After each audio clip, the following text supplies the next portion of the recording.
Hello and welcome back to another episode on the Property and Lending Podcast. This is our first episode of 2024, and I feel like we have so many comebacks because we do an episode and we go on break for 3 months. But Mark is going to keep us on path this year, and we're going to be consistent. And Mark's going to make sure. So if we're not consistent, send your complaints into Mark Kadara at mark@powerloans.com.au and let him know that you're not happy. But we'll kick into it pretty soon. But Ferdy, Mark, how's your new year? As you know, everyone likes to hear about your days and your lives and your feelings. I didn't want to hear about Mark's New Year's and his holidays and. I heard you were stuck in a tornado. Me? Yeah. Oh, like in Queensland? Yeah. That was fun. Running in the rain, crazy winds blowing down buildings. That's good. So that's nice. So we'll find out more about Mark's life next week. Every week he's opening up a little bit. Ferdy, anything fun for you to mention? Or I just worked through it, man. I had nothing else to do. We didn't leave the house. We're on red alert, so yeah. So I did nothing but work and stay home. That's very fun. Very fun. Yeah. All right. Tell us about yours. Yours is a bit more exciting. Sorry? Tell us about yours. Yours is a little bit more exciting. You know me, just on the private jet, out to Monaco, and just jumping on yachts and whatnot. Now we're just in Bali with a big group of people. We had a good time. Yeah. We were just talking. My necklace got stolen when I was driving a motorbike, so that's fun. Yeah. But besides that, all good. We had a good time. Back to work now. Now we have to change people's lives so they can get onto their private jets and go to Bali. That's what we're doing. Jump on with them. Yeah, we're changing people's lives this year, 1 week at a time. Anyway, so start of the year, we thought we'll start with a topic that, to forecast what the rest of the year we think is going to look like. A lot of people probably on the fence, not sure what to do. Interest rates up, interest rates down, prices too high, prices too low. Do I buy here? Do I buy there? What to do? So I think we're going to be looking at forecasting for this year. What's the property market going to look like? As well as, what's the correct way to be purchasing a property, especially if you're a new buyer. Start of the year, New Year's resolutions. People always like to, at the start of the year, put goals, and a lot of goals are, around getting their finances and financial futures set up. And so we're going to help them. And, one of the best ways is obviously, through brokers and getting the pre-approvals and all of this sorted at the start. So that's what we're going to talk about today. I guess the first step when we look to buy a property is we need finance. So I guess we'll start there with you guys. We've spoken about this so many times, but New Year, so we'll start again. We'll talk about it again.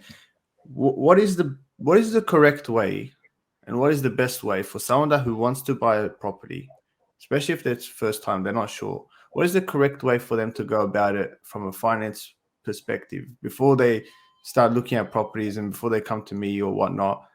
They come to you guys. What should they be doing? What is the first steps? So pretty much they obviously contact the broker or contact us. And pretty much, man, we try to have a sit down with the customer from the get-go. So we might ask for a couple of documentation. We obviously send them through a credit guide, a list of documentation we're going to need. For example, pay slips, if they've got any outstanding debt, any current home loans or current loans they've got at the moment as well. And we try to sit down with them and do a funding position and a borrowing capacity. So what the funding position basically means is, for example, are they looking to purchase a property with a deposit they've got at the moment? We put that down as a deposit that they're going to be using towards the purchase, or it might be a guarantor loan. And it pretty much tells us what we need to fund that deal. And also, very important, their borrowing capacity. We find out exactly with a number of lenders what's their maximum borrowing capacity in regards to purchasing this property. And obviously we do other tests in regards to servicing wise to make sure that they're going to be looked after they purchase the property as well. And I'll leave the rest up to Mark. Anything that I've missed? I was just going to say as well, it's good to have, like when we sit down with the client, we get a very clear understanding of exactly what they're looking at buying as well. So like sometimes we have a client that comes and says, I want to buy an investment property, residential, we get a residential pre-approval, and then they're like, oh, I found this really good commercial property. Can I use this pre-approval for that? And the answer is no. The lending criteria for commercial versus residential is very different. The pre-approval for a commercial doesn't apply to residential and vice versa. So you need to have a clear understanding about what asset class you're looking at buying into, not just property itself. It's important to understand if you're buying commercial or residential. And then also it's important to understand if you're buying investment or owner occupied, because again, the pre-approval is based on the scenario we give the bank. So when we do a pre-approval, we tell the bank, this person's a first home buyer looking to buy a property that they're going to live in for the first 12 months. So we're going to buy it under the first home guarantee scheme or under the guarantor loan or whatever it is. If you want to change that and now you're buying investment property interstate, you can't use the first home guarantee scheme, and that pre-approval is based on that scenario we put together. So when we sit with the customer, we need a clear understanding of what type of property they're looking at buying and the purpose for the purchase, whether it's investment or owner occupied, and like we said, residential or commercial, so that we get the right pre-approval that is valid for the purchase that they're looking at doing. A lot of properties go to auction and you need a pre-approval that's valid for that particular purchase. So we can't really do that unless understanding what the customer is actually looking for. So with these discussions that we have for the customer, we'd understand that so that we can put them in the right position to purchase a property and stress-free, go from pre-approval to formal approval in the cooling off period and then settle with no dramas. And just to add to that point that Mark said, which is so important in regards to the auction, and I think in the last, Kane, you said that we're constantly repeating ourselves in regards to getting how important a pre-approval is to gain before you go look at your property. But when it comes to auction, what we do, what Mark and I do is we always tell the customer, you've got the pre-approval now, but if you're looking to go to an auction on a Saturday, a Friday, whatever day it may be, to try and get in contact with us 5 days prior, so we can try and run a valuation on that property and tell the bank that, we've got your bidding number and they're actually, they're registered to bid at auction. The bank will do a valuation and will also tell us if the security is suitable. And that's the most important part, is that with the pre-approval, if you buy an auction, and Kane, you know this the most, going to auction and bidding for customers, once you win, that's a 10% deposit, non-refundable since that day. So it's so important for customers to get in contact with us if they're going to auction with that pre-approval, to confirm that the security they're looking to purchase is suitable by the bank. And what I mean by that, it might be in a rural area, the population area is not high enough, especially by purchasing investment property interstate. We look at what other things, man, came that you guys look at from a perspective. How far is from the city, all that. The make of the house, sometimes the house is run down, the bank will think it's not suitable as well. Pest control and everything as well. So that must be checked, because if you purchase a house at auction and the pest control report comes back and there's a heap of problems, tough luck, you're still giving up that 10% deposit. So it's so important when it comes to that pre-approval. Yes, it gives you the freedom, but when it comes to auction, just to get in contact with your broker 5 days prior to the auction date. Yeah. I always tell my clients that buying a property, the finance side of things should be stress-free. The most stressful part of the process is finding the property, negotiating with the real estate agent, and then finally having it accepted and then signing the contract. After that, it should be stress-free. If you're buying a property the right way, you've got a pre-approval, and you're buying a property that's suitable for that pre-approval, it's not your concern, it's ours. Look after your finance. So it's not something that you should be stressed about. Whether you're buying an auction, not an auction, it's not a stressful process getting the finance. It's quite easy. We do it all the time, of course. So leave it to us, but do it the right way. Get pre-approved. Buy a property let your broker know before you sign a contract. If the property is for investment purposes and is currently rented out, we need to know how much it's rented out for. If not, get a rental appraisal, because in the pre-approval, you put how much the rental will be for the property, which is a guess, because at the time of pre-approval, you don't know what you're buying. So there's a few things that we do with you before you sign it. So definitely call the broker before you sign. Never sign before you have a pre-approval. Have your solicitor look over the contract before you go to auction, and building and pest inspection before you go to auction, so that there's no surprises. Yeah, 100%. I think everything you guys said is spot on. And I think the other thing is actually when we work with our clients, when anyone's looking to invest or build a portfolio, you need to have some sort of strategy. And you have your end goal and where you want to get to, and then you have to work out how you're going to get there. And if you don't know actually how much you can spend, it's impossible to build a strategy. You're completely guessing. I might be creating this fantasy strategy in my head. I'm going to buy this property for $1 million. I'm going to buy another one for $1 million and 800. And then I go to, my brokers, and you tell me you're pre-approved for 500. It's a completely different scenario. We have to completely change the strategy. So pre-approval being step one is hugely important for your own security and safety. And for your peace of mind, like you guys have said, but also I think so you can build a strategy. And I've pulled up, I mentioned this data quite a few times, this statistic. I think 90% of all property investors never pass 2 investment properties. And the simple reason is because people have no idea what they're doing. They are just guessing. They're not they're not getting their steps in properly. They're not lining up their ducks. They're just buying, and they're buying in their own backyard. They're buying near their parents or where they live or whatnot, where someone told them it's a good spot. And then they buy the house. Then they go to the broker and say, hey, figure it out. And often, you're getting overextended, or you're having to put a larger deposit to meet the criteria, or puts people into bad financial positions. All of this can really easily be avoided simply by calling the mortgage brokers, by calling Freddie and Mark first and saying, hey, I'm interested in buying a property. What can I borrow? Can you get me a pre-approval? It's really simple. The boys will send you out a couple of documents, and then they will take care of the rest. Like Mark said, that part should be super stress-free. You shouldn't really have stress around finance when purchasing a property, because the boys do it for you. It gets done in the background. They tell you how much you can borrow, and then as long as you're within these limits, and then as long as you're telling them before you sign a contract, you show them the contract, they can check where the purchase is, make sure it's not a red flag, it's not in a zone that the banks won't, give finance for, all that stuff. They give you the thumbs up. You don't have to worry about that part. And that part is obviously quite important, because that's how you're going to pay for the property. So you don't want to be stuck in a position where you can't actually pay, and then there are penalties, and then it just gets into a worse and worse situation. You're digging a big hole. So I think definitely number one, everything you guys said makes sense. 100% pre-approval. It's a no-brainer. Sorry? I do love what you said, Min, in regards to the structure and strategy. That's probably the most important part before you even start this process. And you said to contact your mortgage broker. Like Mark and I have so many customers that have actually created trust. So you also have to have the right accountant to go see, because smart accountants will allow you to save tax and be able to purchase under trust and different sort of trust as well. And also, like you said, people might think they have they want to buy a property for $1 million. They're pre-approved for 500 grand. But in any scenario, even if they can get a pre-approve up to $1 million. Speaking to a great mortgage broker, to a great accountant, to a great buyer's agent, that can turn into 2 properties instead of just purchasing the 1 property at a very high loan amount, where you're negative getting a bit too much to be affecting your borrowing capacity as well. We're going to be purchasing 2 properties that allows you to purchase that third one. Like you said, the statistics, I think not too many people get over the 2 property mark.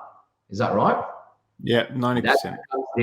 That comes down to what you said at the beginning: strategy and structure, and that's how important it is. Yeah, 100%. I think sorry, one more thing. I think one of the key reasons why only 10% of property investors get more than 2 is because real estate, building a big portfolio, is a game of finance. If you can get the finance, you will keep buying. Anyone that has it's not because people don't want to buy another property. That's not why people don't have more than 2 investment properties, because they can't get the funding from the bank. So before buying even the first one, having a long-term strategy, saying I want to build a big portfolio. Here's my income. Here's my debts. Is there a way that I can structure this better than buying everything just in my personal name? And understanding the pros and cons. It's not just roses and butterflies. If you buy everything's in a trust and company, it definitely does have its place and definitely can extend your borrowing capacity. but it may mean that you buy for a lower amount now, but just that you don't get tapped out as early as you would if everything was in your personal name. So it's important to understand the pros and cons, because there are expenses involved when you open and run a trust or company as well, and land tax implications, the capital gains tax implications, and the accountant needs to get involved. So maybe a bit more time consuming, a bit more expensive, but in the long run, it may fit your profile better. So it's important to understand before you buy the first one when to buy it, because when people buy the first one in their personal name and reach a stage where they can't move anymore, in order to keep moving, they may need to restructure. What that means is pay the stamp duty on an existing property that they currently own in order to change the current owner from the personal name to an SPV, whether it's a trust or company or whatever it is. And why would you pay inefficient tax like stamp duty 2 times? People hate paying it once, so buy it right the first time, and you save yourself a lot of heartache in the long run. And it also comes down to that conversation, Mark and KM. And like when you came to be becoming a buyer's agency, I didn't even know what reinvesting was. So now that's a big conversation that we're having with a lot of our customers. Is they're like, okay, before be like, oh, we want to purchase this owner occupied property, and we do want to purchase investment properties later on. But now the conversation is people are looking to, get that portfolio started, purchase the properties interstate, and in the future have their own occupied property. But in the past and historically, people have gone all out on their own occupied property and left very minimal for their investment properties all around, where you can have both of best worlds if you've got the right structure and strategy. And like Mark said, if it costs you a little bit more through fees and stuff like that with accountants or financial planners, it's definitely worth it over the long run. Yeah, and I think the other reason for that statistic is a lack of planning, not only in terms of your structure and whatnot, but also in terms of forecasting cash flow, equity and whatnot. So to get a loan, you need 2 things. You need a deposit, whether it's cash or equity, and then you need to be able to service that loan. So through your wage, your income, and through rent. And so when we're not taking this into account, and people buying in their own backyard or in just nearby locations without doing any research and just saying, hey, well, this is a good spot, great, you made some good equity, but then often they can't actually service the loan if they want to use that equity, and so they get stuck.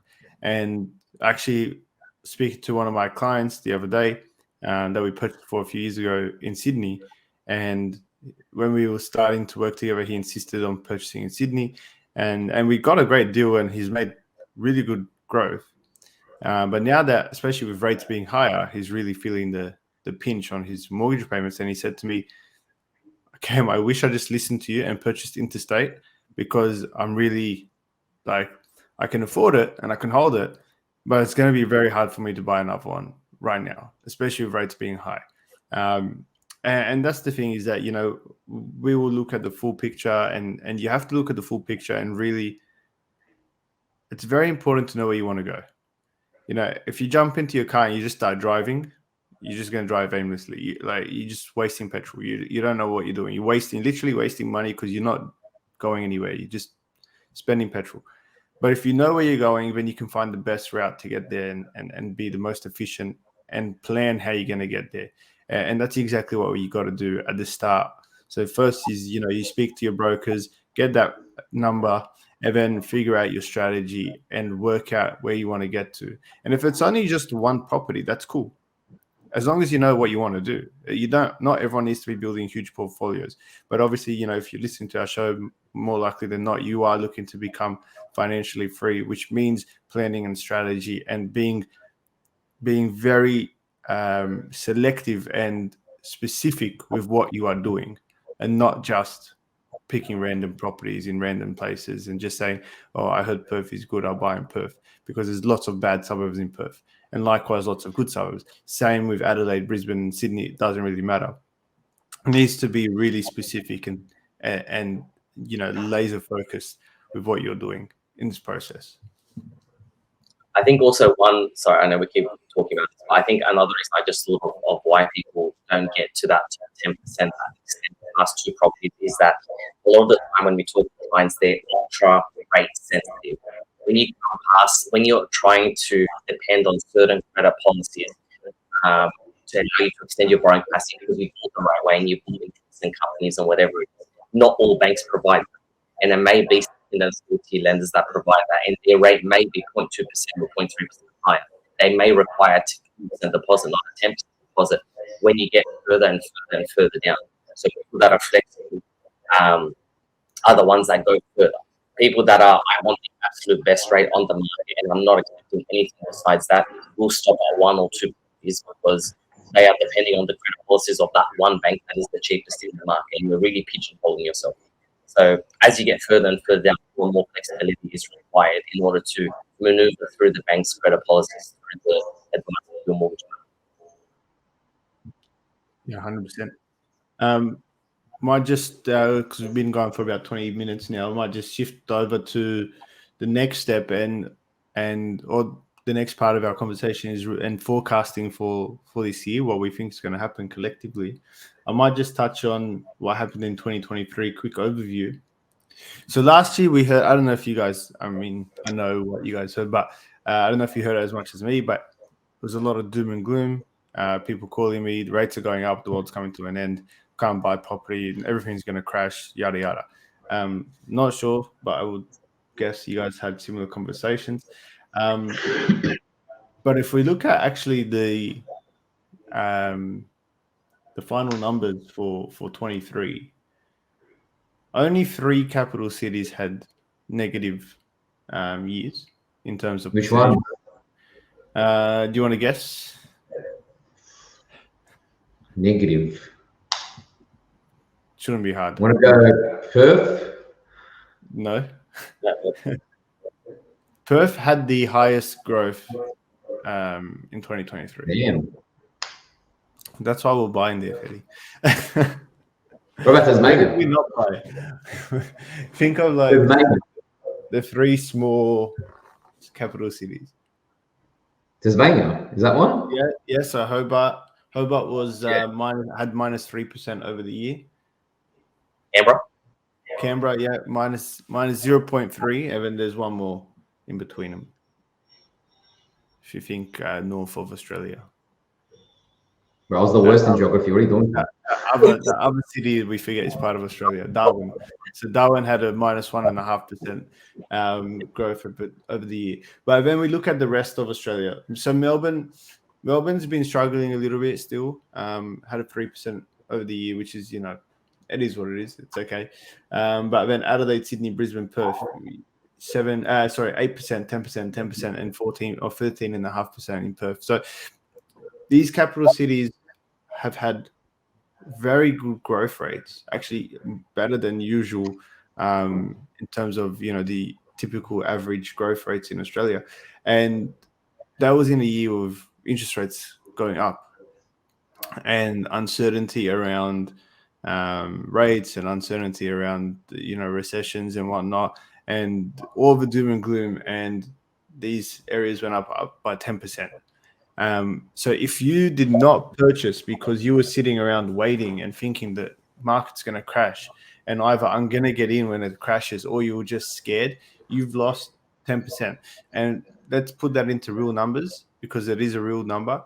If your borrowing power was $500,000 and you could have bought a $500,000 property, you lost $50,000 last year by doing nothing, pretty much. And not just 50 grand. It's $50,000 that's also compounding. So you would be owning an asset of 550, and if you were to get the same growth this year, it would be 55,000, which is so over 2 years is 110 grand or 105 grand that you potentially have lost on a $500,000 purchase, right? This is a real loss if you do not take action. Sitting on the sidelines is not a strategy. You will not get the people sometimes want to time the market and hit the bottom. It is impossible because you'll never know the bottom till after the fact. And so many people just waiting, scared.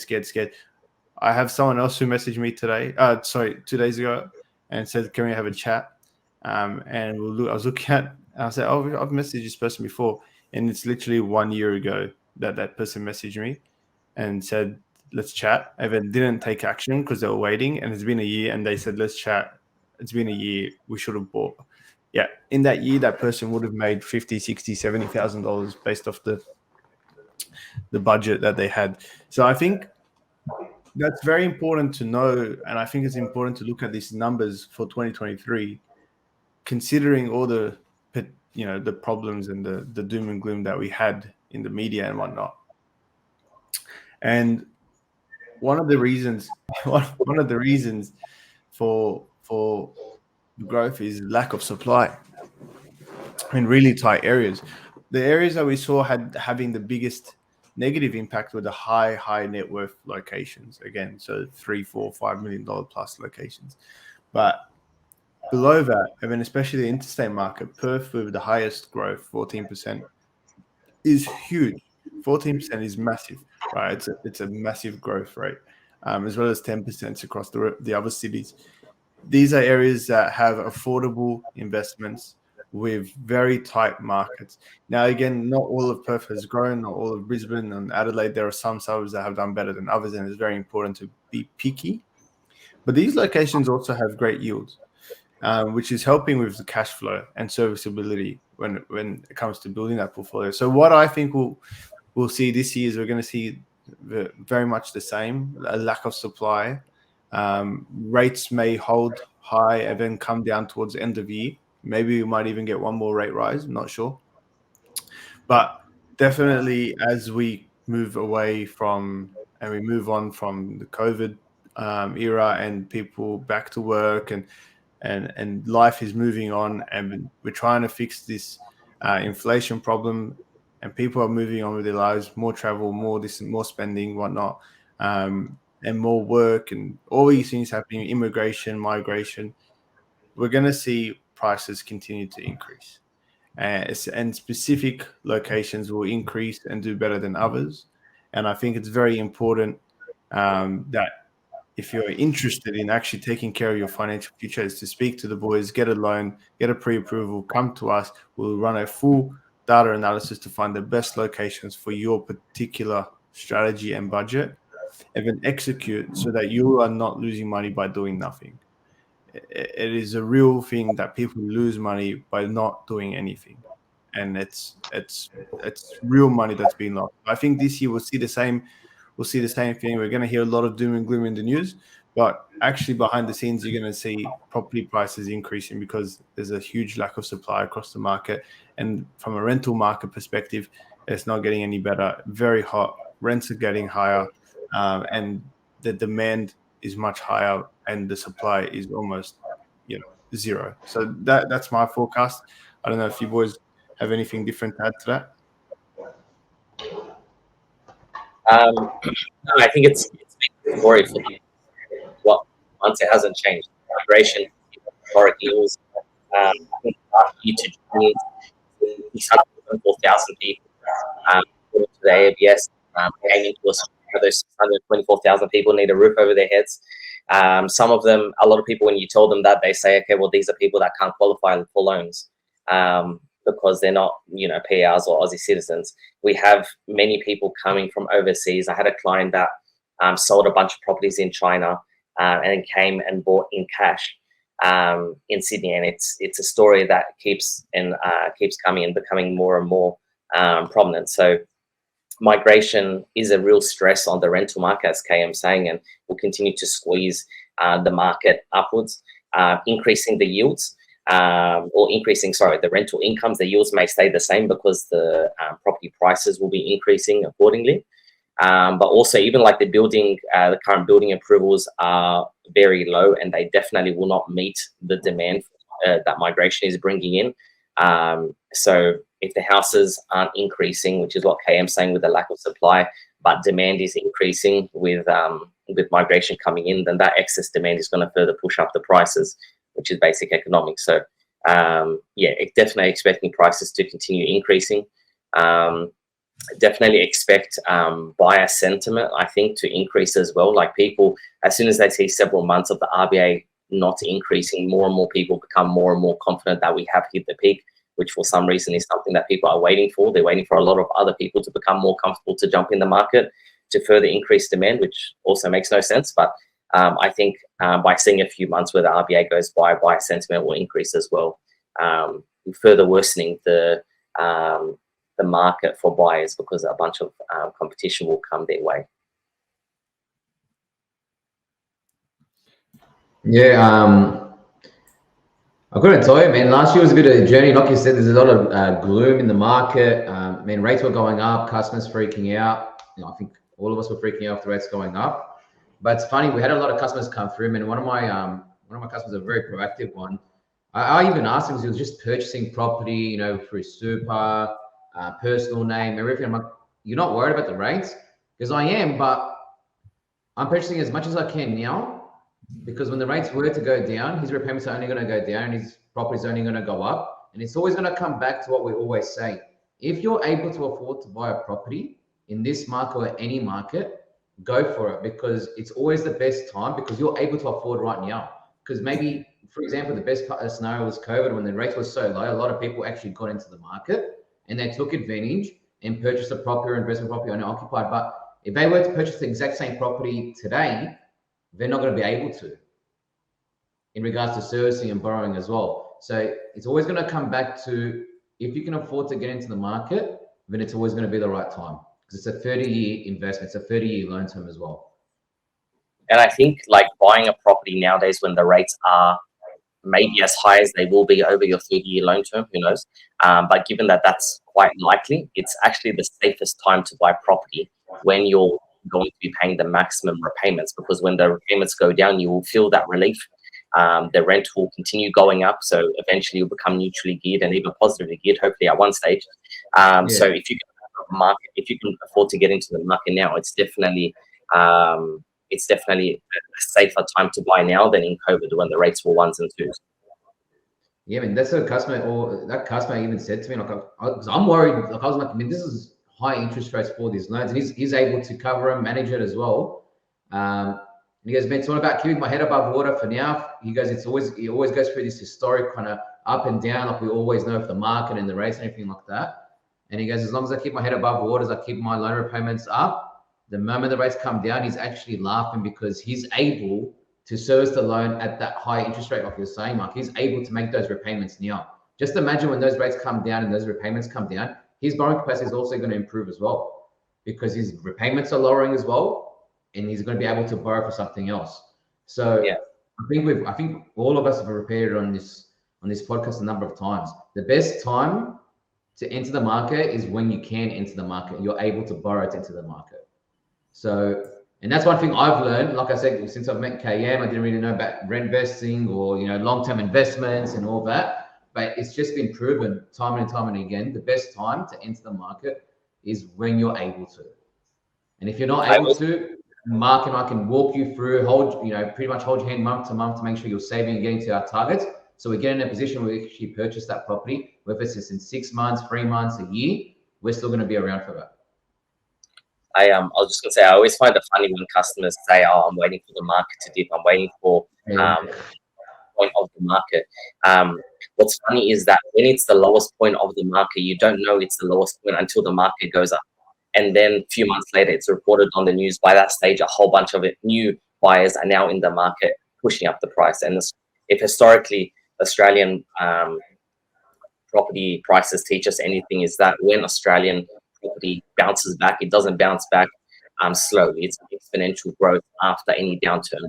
We saw that. I think the lowest point came, correct me if I'm wrong, was Feb last year. And the only time we knew it was Feb last year was maybe in April, May, June, July, after the market had gone up. A lot of people, when it starts going up, people then said, "Oh, okay, no, it's just a material, it's not a material increase. It's just like there's been just some random factors that have contributed, so no, we're expecting it to go down." And then you wait a few more months and realize, oh crap, I actually missed it. It was Feb, and now it's August, and now I've missed the mark again. Yeah, there's definitely a bunch of people that wait on the sidelines, not making capital growth, not making their decisions, and then there's people that take action and experience that growth that really does change their life, like really does set them up for early retirement, allowing them to travel more, giving them flexibility to spend more time with their families, whatever their goal is. Gives them that flexibility. Super. Yeah, I think as well, just the last point is just always remembering real estate is a long-term game. And to be honest, the short-term fluctuations are irrelevant, and in 5 to 10 or 15 years, people won't even remember what happened in those short-term fluctuations. So just trying to wait and wait and wait is really, it's just, I keep saying it's money lost by doing nothing, because it really is. And I think like a really easy example would be to tell someone, hey, if you buy something now, and then in 10 years it's going to be worth whatever, double. Let's call it double. So if you bought something today for 500 and in 10 years it's going to be worth $1 million, would you buy it? Everyone would say yes, right? But if we said you're going to buy this for 500 and then over the next 12 months it might be 510, 520, then go down to 515, then 525, 520, even, you might be like, I'm not sure really, I'm not too sure. But if we got rid of that and then just told you, hey, 10 years time it's going to be worth $1 million, you're not really going to care about what's happening in between. And so it's just remembering long term, and 10 years is not long. It's actually considered a short term investment in real estate if you exit after 10 years. But the idea is that it's long term, and you're not buying this to make money tomorrow. It's not the shares, it's not liquid. It is a long term game.